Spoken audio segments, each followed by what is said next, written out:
حديث سيدنا جبريل is عقيدة فقه التصوف, right? So if I don't do that, it won't have that balance taste. So therefore, we're going to make this session and the one after is going to be fiqh, and session 3 and 4 is going to be tasawwuf.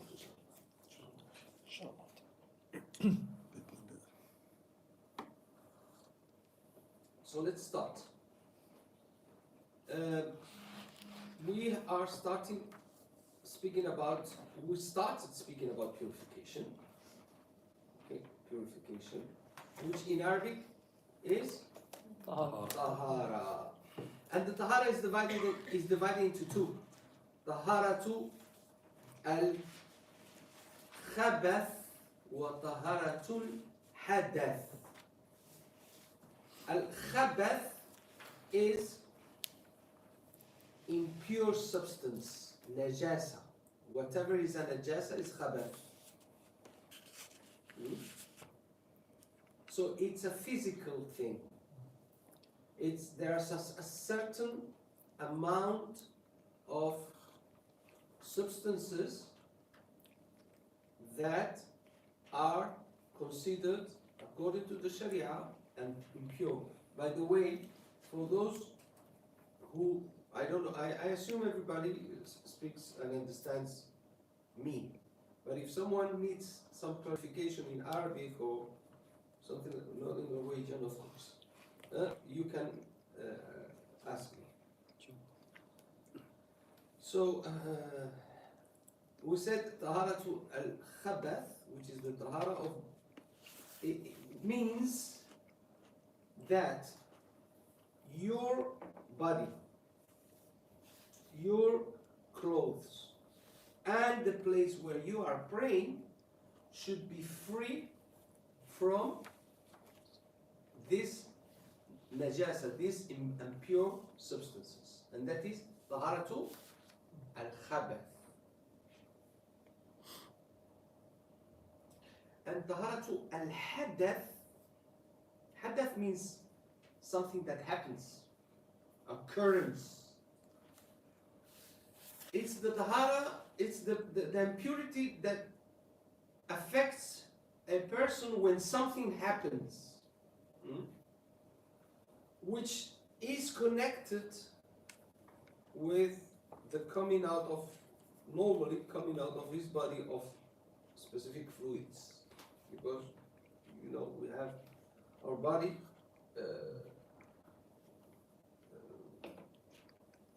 there is some fluids that come out from our body. And depending on what it is, it could put the person in a state of impurity. People translate it as ritual impurity. I don't like very much the word ritual, but let's use as a convention ritual impurity for taharatu al-hadath.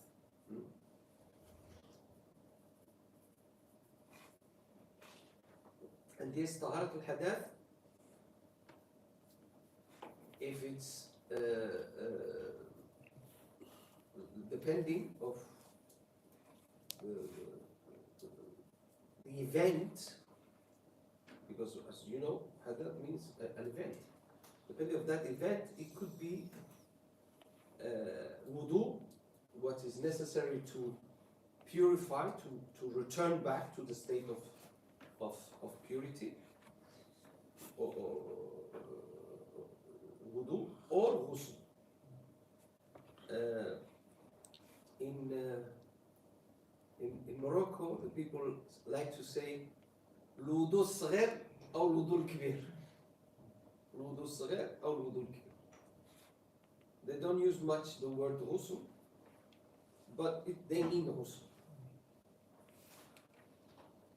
So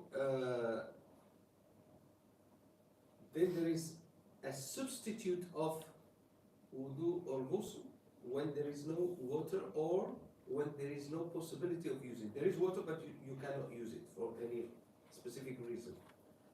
And that is tayammum. So,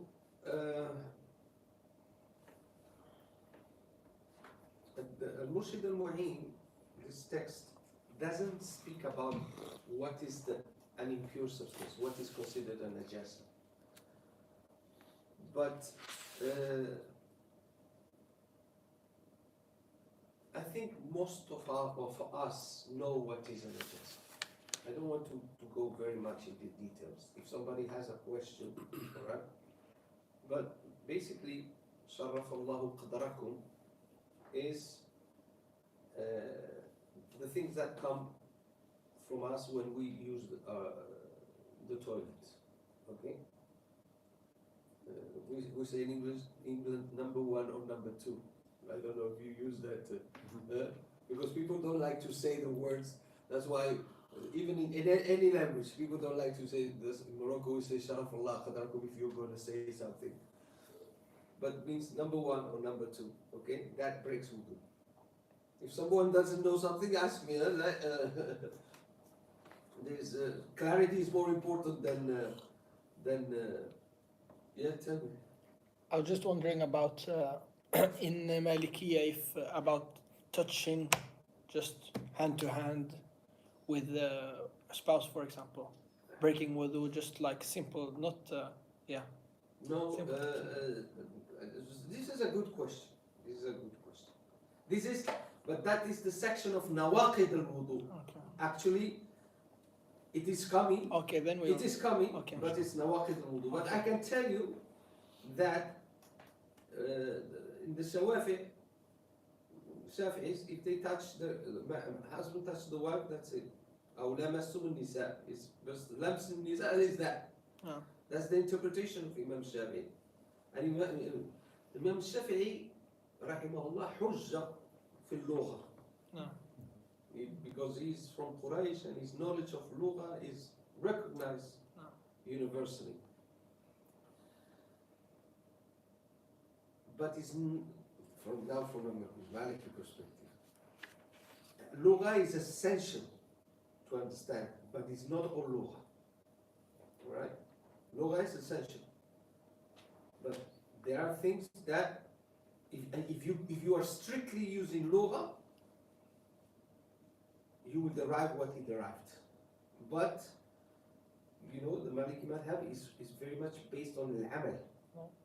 Not any amal is the amal of the generation of the Sahaba and the Tabi'in. And the Tabi'in basically because they are copying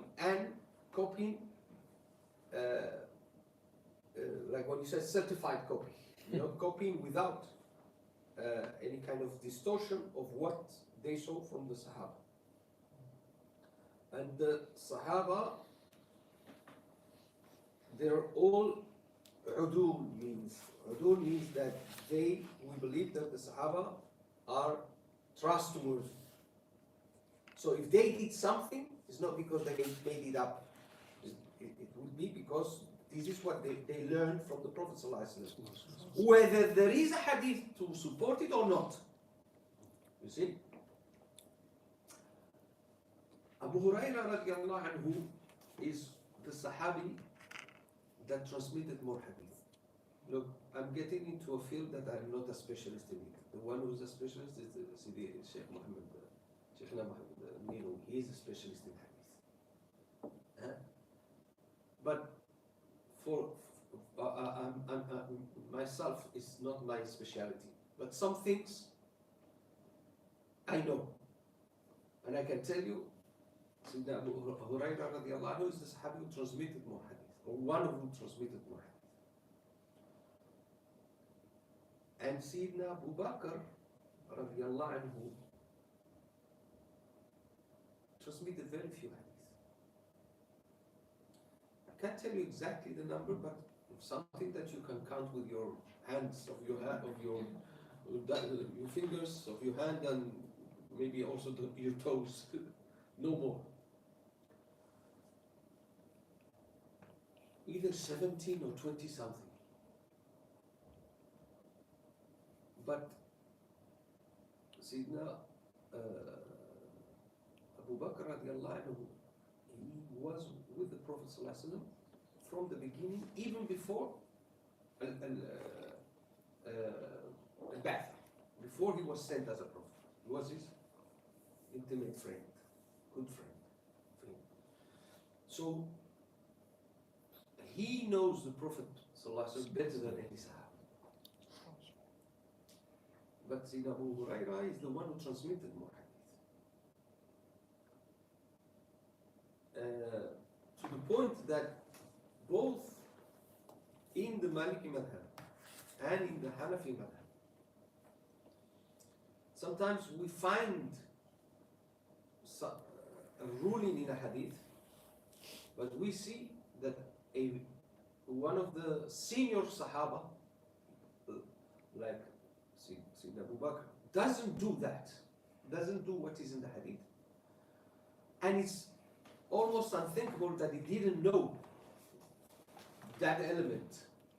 It's not that he missed the hadith. It means that he knows why. He knows something that made him not to follow the hadith. Something that, like for example, that he knew that the Prophet ﷺ did it temporarily and then he stopped doing it or something like that, of that nature. So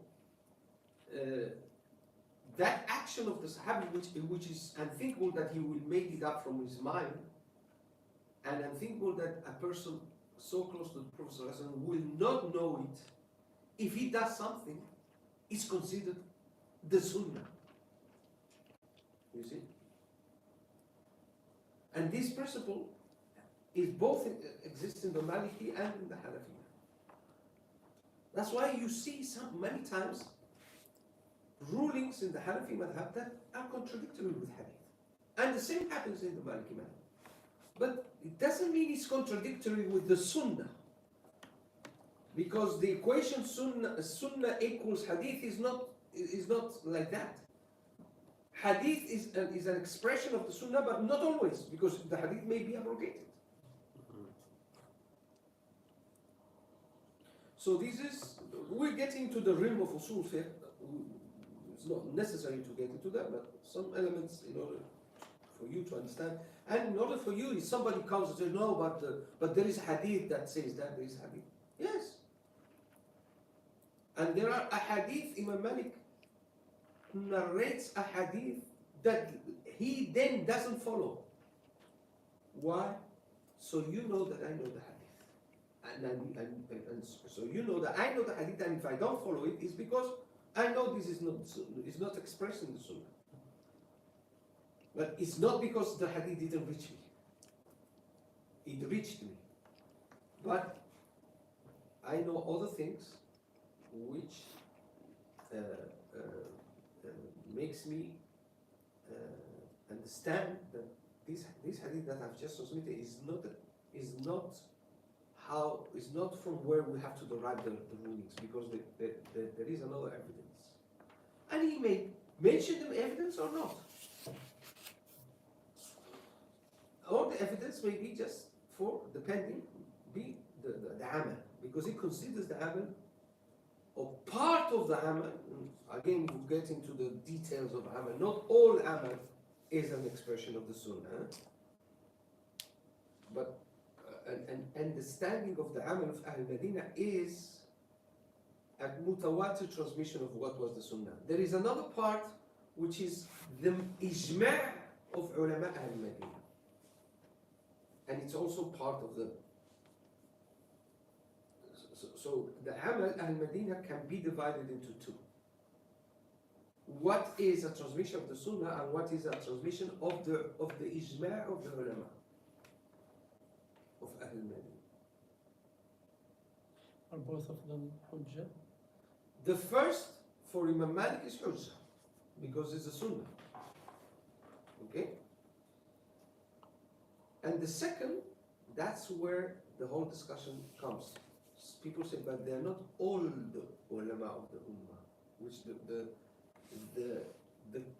definition of ijma' is the consensus of all the ulama of the ummah in a specific era, time. So some people say, no, they are not all the ulama of the ummah. There are the ulama of Medina.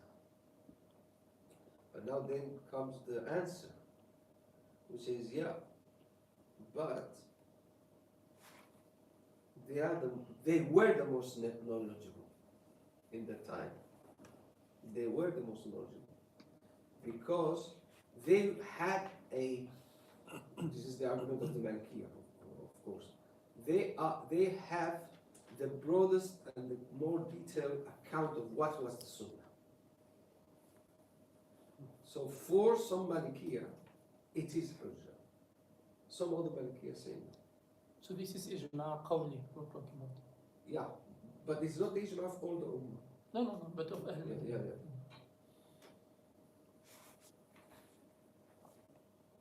Right. So basically, we said, what are the substances? Answer to the question. Sorry, can you repeat the question? Because I think I went. No, but it was good to get the understanding, but it was Yeah, about no, it touching. doesn't break. Doesn't break. It doesn't break. Unless the touching. Okay, I have to go to now.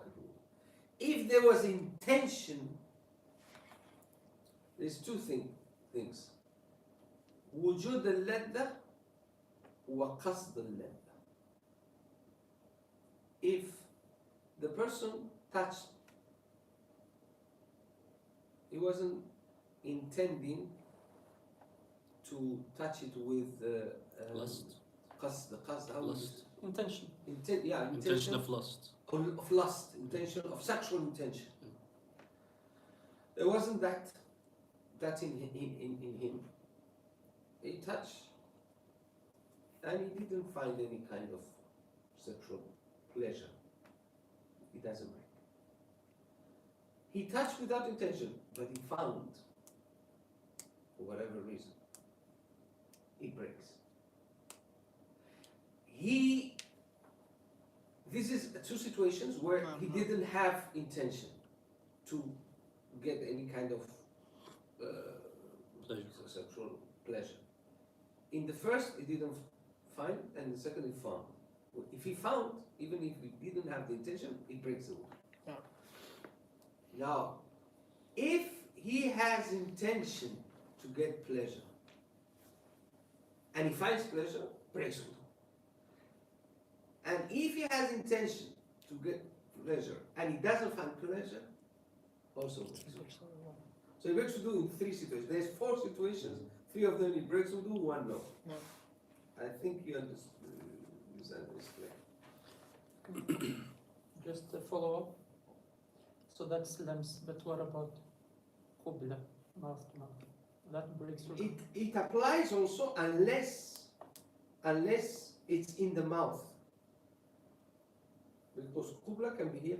No. Qubla can be here. No, but isn't qubla when it's lip to lip? Isn't that? And what is the other? Then it's just like lams. Qubla can be at any place, but if it is in the mouth, qubla, the hukm of it, the meaning of it, is to kiss, in general. It could be here. And the hukm is the same hukm that I've said. But when it is in the mouth, in the lips, then it breaks always. Okay? If it's one's wife, and if it's, you don't know if it's like a baby. If it's a child, little child, no. Unless the person is sick, that's another story.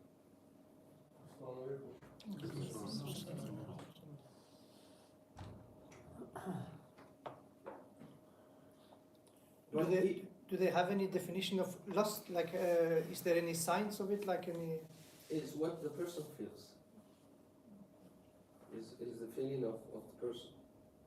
So it's very difficult to explain, But if the person himself or herself has the feeling, that each one knows. Each one knows himself. Right.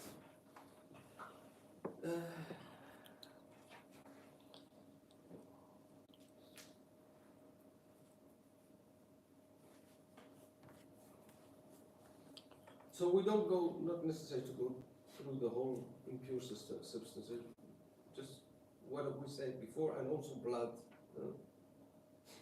Can I just ask? Yes.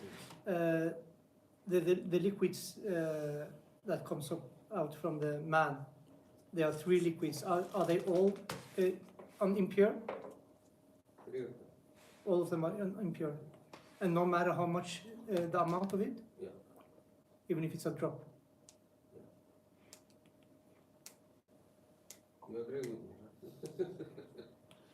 Yes. Okay. They all, the three of them are. Because that's different in other madahib, I think. I think in the Hanafi madhab, Hanbali madhab, I think it's considered pure or something like Yeah, I that. think. Is it? Yeah, I think in Shafi as well. I heard. Is it? I thought Yeah. so. No, in the Malik madhab, the three of them are considered measures. The only exception is blood when it's not a lot. When it doesn't go beyond the size of a coin. They call it dirham baghali. You know what is a dirham baghali? Have you ever seen a bghal? You know No. what is bghal? What's a bghal? Half, Mule, basically. yeah, mule. Yeah. Half donkey, half horse. Yeah, exactly. So البغال البغل الفصحى in his front legs inside has a circle. If you look at it, you will see a circle. That circle is the size of the dirham al-baghl. Something I think it's like this. You do it with this finger, like this. All right, more than the normal coins that we use. So if it goes beyond that, then it's considered you cannot pray with that. So let's then speak about the fara'id al-wudu. Who is going to read for us today? معه المتن. 57 to 61. بسم الله الرحمن الرحيم. فصل في فرائض الوضوء. فصل فرائض الوضوء 7 وهي دلك وفور نية في بدئه ولينوي رفع حدث أو مفترض أو استباحة لممنوع عرض. وغسل وجه غسله اليدين ومسح رأس غسله الرجلين والفرض عم مجمع الأذنين والمرفقين عم والكعبين خل الأصابع اليدين وشعر وجه إذا من تحته الجلد ظهر. فرائض الوضوء 7. There's 7. Alright?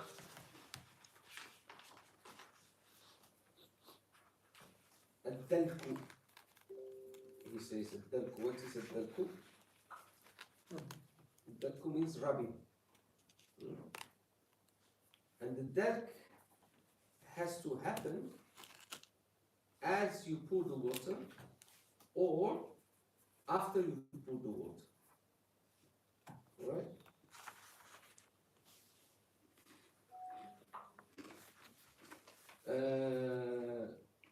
فور الفور. What is الفور? Meaning that there should not be interruptions. And then we'll speak, we'll see what is an interruption. Okay?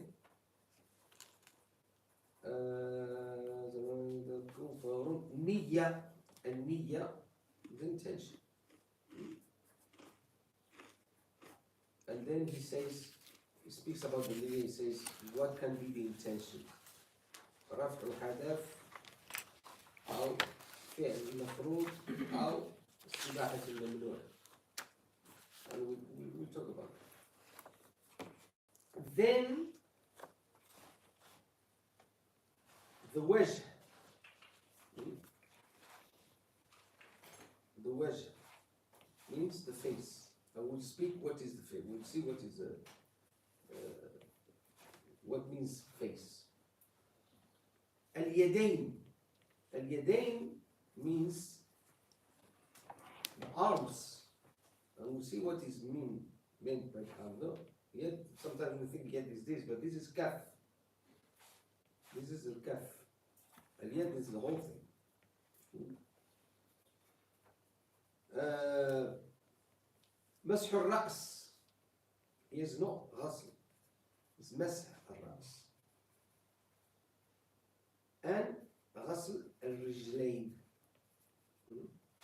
I will speak about that.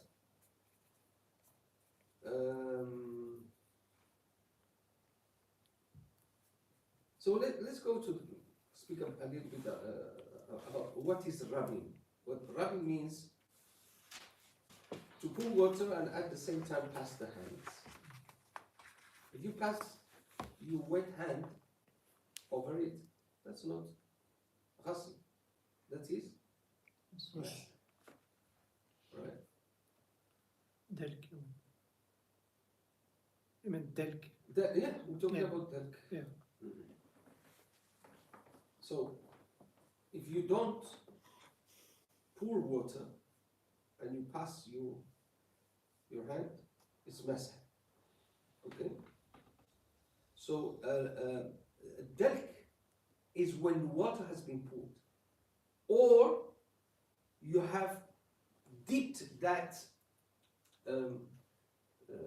that limb in water first. Like, imagine there is a pocket of water, and I introduce my foot in it, and then I take it out, and then I rub. That is delk. Or I pour water with this hand, or somebody is pouring water, or from the tap, and at the same time I'm doing this, whether it's in my foot or my arms or my face. But if I just wet my hands and I rub, that is not considered ghusl. That's masah. And I'll tell you because why I'm talking about this. This is very simple. But I've seen people, and maybe it has happened before you've seen it. People in Europe, okay?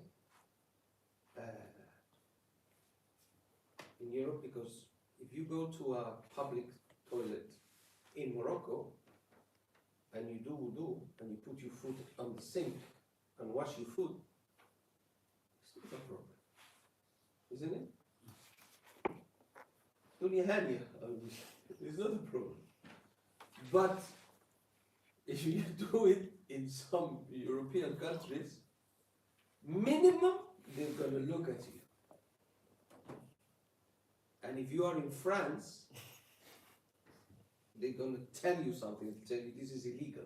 In fact, in many places in France, there is a little something written in the sink. This is only to wash the face and the hands. I've seen it. I'm telling the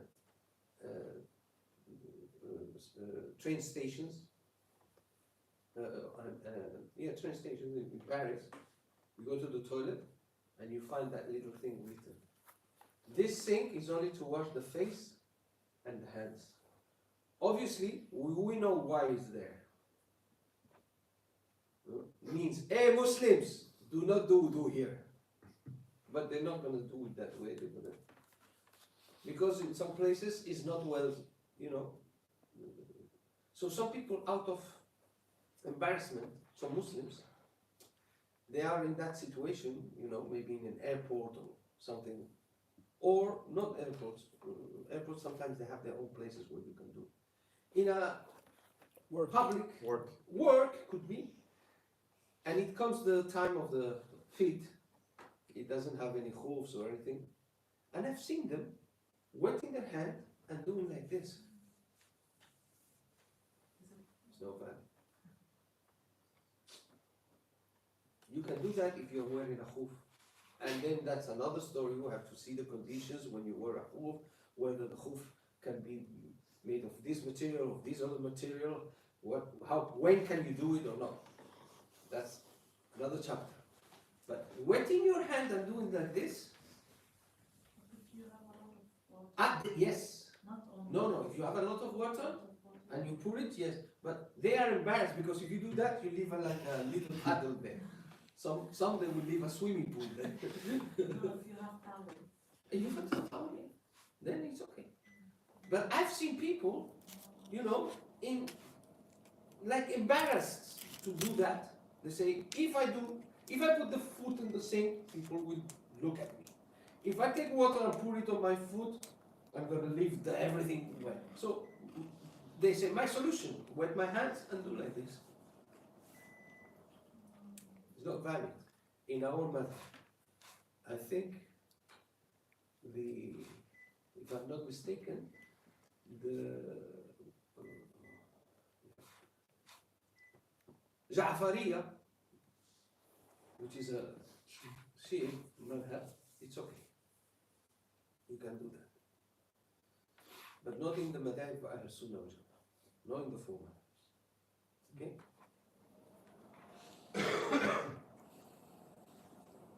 But what you said, bring water, pour, yes. If it's just like a couple of drops running on the feet, is that considered pouring water? Two Drops, like running. Okay.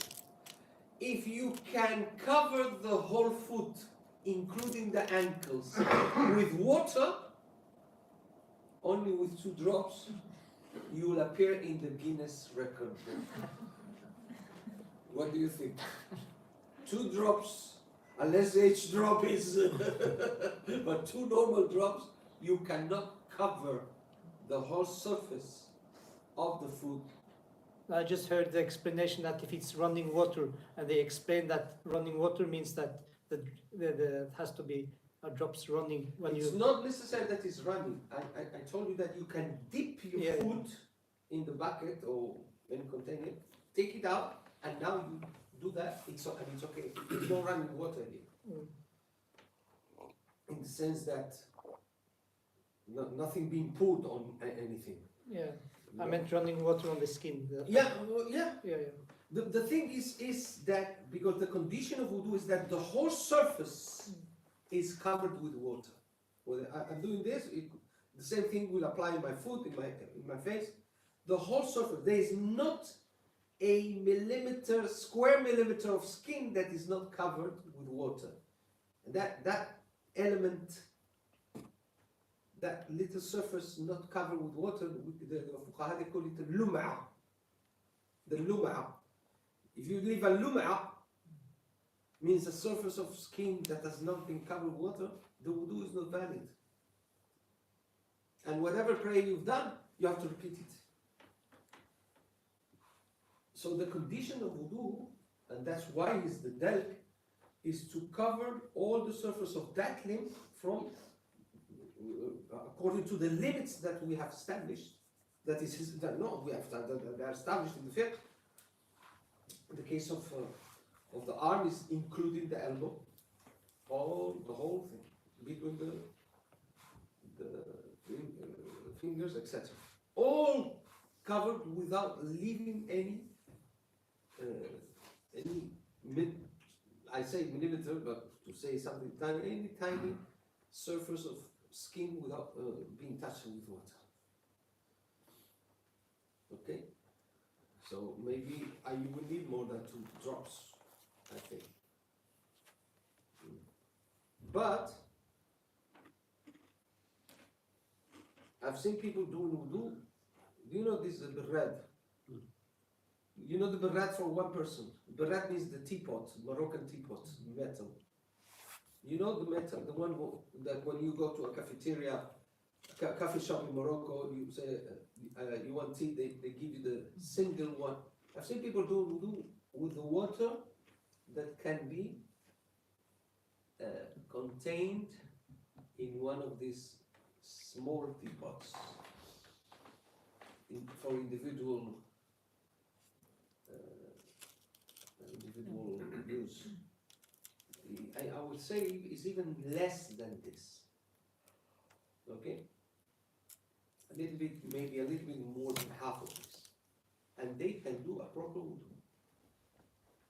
And the people who know really to do wudu without wasting, which is makruh to waste water when you do wudu, the people who really do it are the people of the desert. Because water is very precious there, and they use the minimum.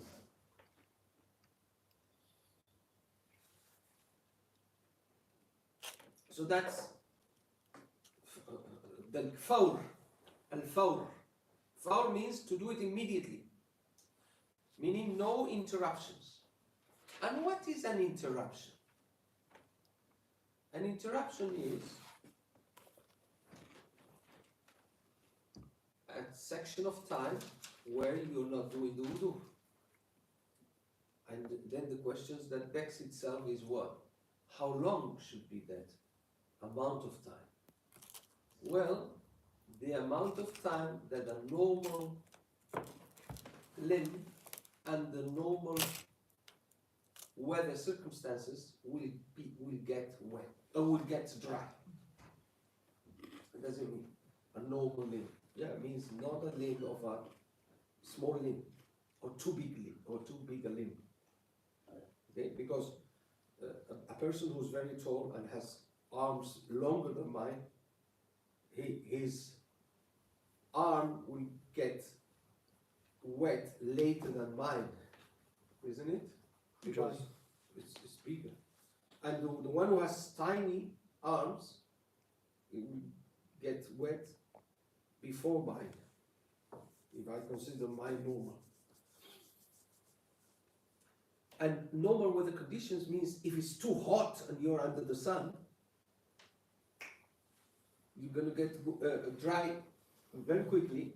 Then if it's damp and it's cold, it's going to take longer.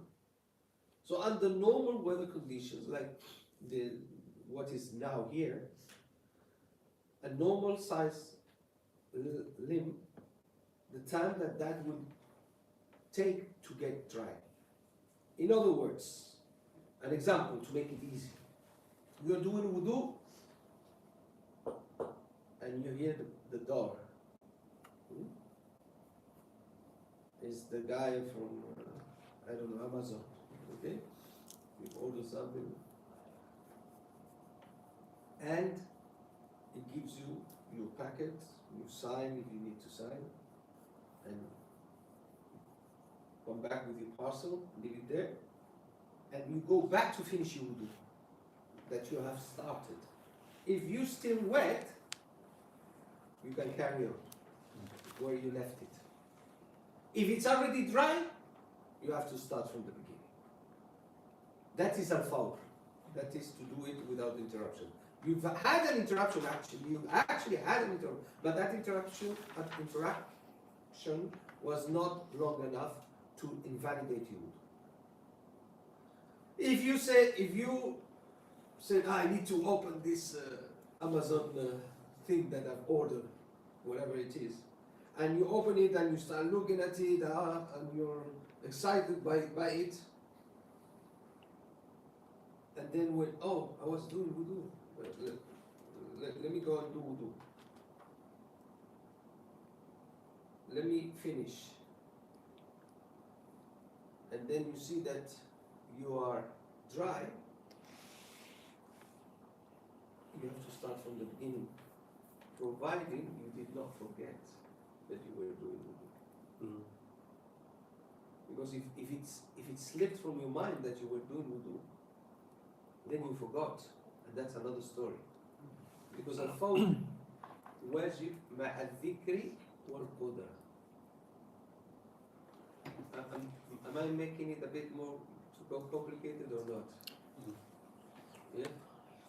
In other words, forget about this ma'a al-dhikri wal-qudra. If you spend long time messing around with the packet, and when you went to finish your wudu, you were already dry, then you have to start your wudu from the beginning. But again, this is the basic rule. there are other elements, which is al-qudra and al-dhikr. I don't want to introduce it right now.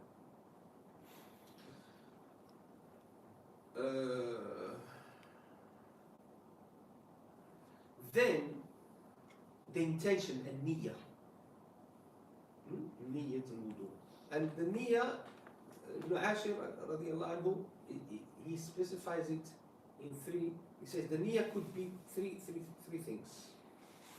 He says raf'u hadath, removing the state of ritual impurity. So I'm in a state of ritual impurity, let me remove it. That's niyyah. You can have that in your mind. Or فعل المفترض أو فعل الفرض.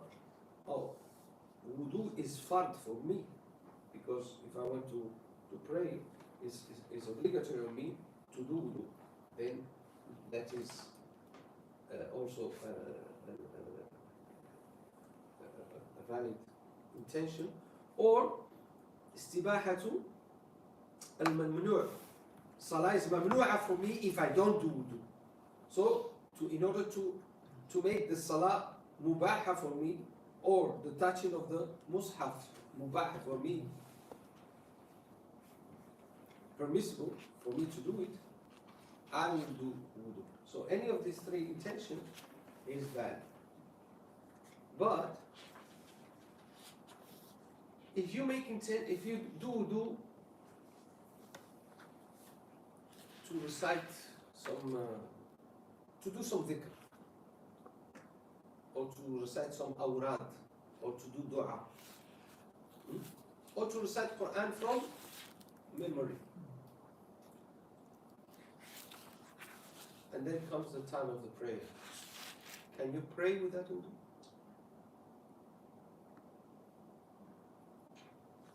No, but it depends on the niyyah that you had when you did your wudu.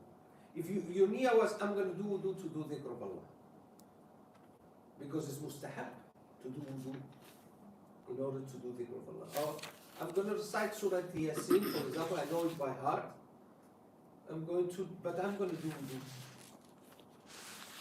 because it's mustahab to recite the Quran from memory in wudu. Or I'm going to read Dala'il Khairat. You know Dala'il Khairat.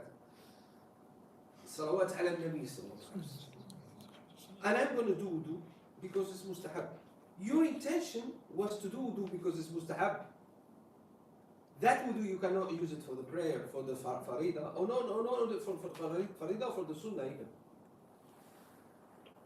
But if you, when you did wudu to recite this ad'iyah or awrad or Quran from memory, in your mind was, I'm not going to wudu to recite this, but because now, after that I'm going to do dhuhr, then yes.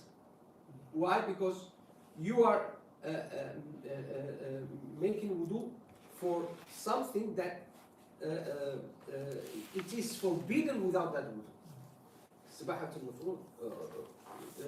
But I think usually if you were to have a niyyah to do any of those dhikr, it's usually in that niyyah it is also raf hadath, usually, isn't it? You Sometimes yes, sometimes no. If it is, then it's all right. Yeah. If it is, it's all right. But if not, normally it is. I'm in a ritual impurity. Let me put myself in a state of purity. Then it's all right. But if that was not in your intention, it's just, I just want to do, then no. You understand? Same happens with ghusl al-Jumu'ah. Some people do ghusl because ghusl yawm al-Jumu'ah mustahab. But for the prayer you have to do wudu is fard. And because wudu is part of ghusl, when you're doing the ghusl, when you're doing the parts of wudu, you have to make intention of any of these three.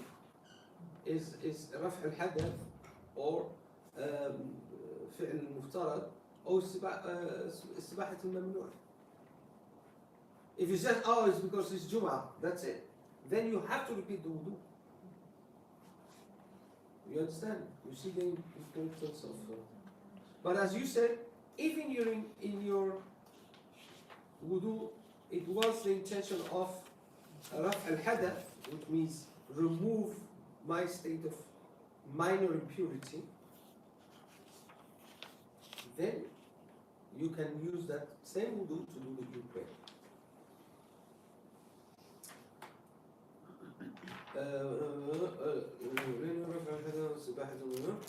وغسل وجه.